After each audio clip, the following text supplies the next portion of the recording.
Hello everyone, this is Steve with the free Bullion investment guide. Today is April 25th and I'm doing a review and outlook price analysis video for gold and silver.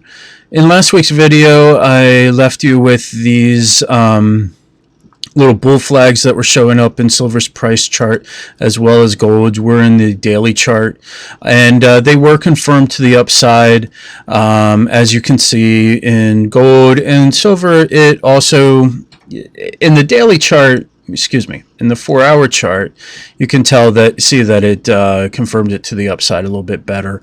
I'm going to move back to the daily chart.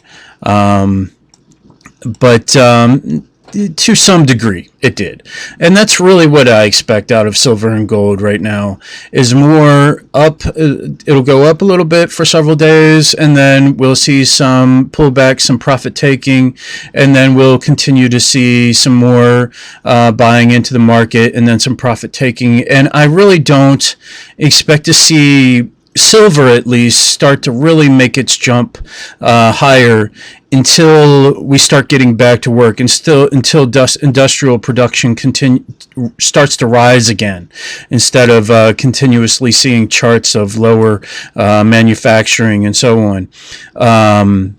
So once we get back to work, then I think silver will really start to catch up with gold, and the gold to silver ratio, which is now sitting at 113, will start coming back down to its normal levels, which is quite honestly below 80. So if the silver to gold ratio, which is how many ounces of silver it takes to buy 1 ounce of gold, it's right here, it's now sitting, this blue line is 80, which is normally the extreme highs. Right now we're at 113, so we're at very extreme highs for the silver to gold ratio.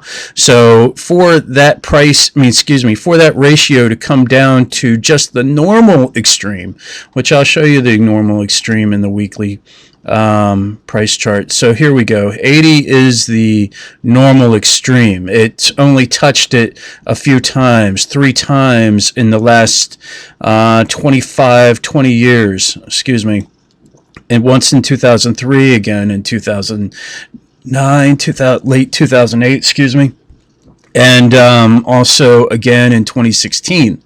So we're in areas that we haven't seen in the market right now for the silver to gold ratio. So simply what I'm saying, for the ratio to come back down to just 80, we should likely see the price of silver move above 20 and higher to catch up to that where the ratio should be, which normally it's around the 60 to 70 level.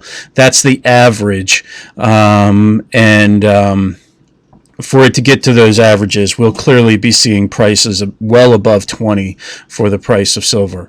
But for my outlook for silver and gold is quite honestly just more of what I said a few minutes ago. More buying to the upside. It'll be a slow rise, but that's really what you want to see.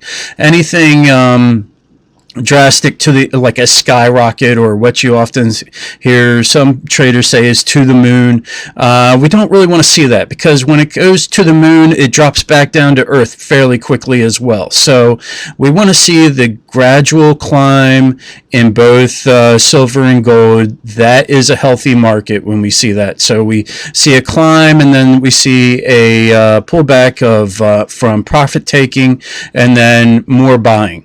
And that's clearly what we're going to see right now in gold. 1750 stands as first resistance. We did try to break that earlier in the week, but we were unable to. Above that, I believe the next price resistance level is 1800. But as I said, I do expect some pullback. We're in oversold territory in the daily chart on the MACD and the RSI. For silver, I do expect some, actually it looks like we may see a little bit of pullback.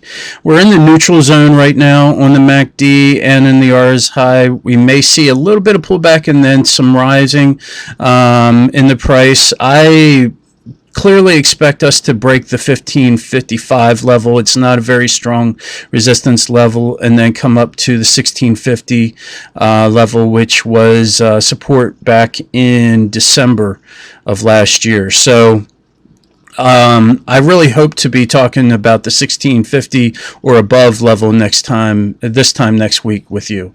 So I hope you're safe. I hope you will stay healthy.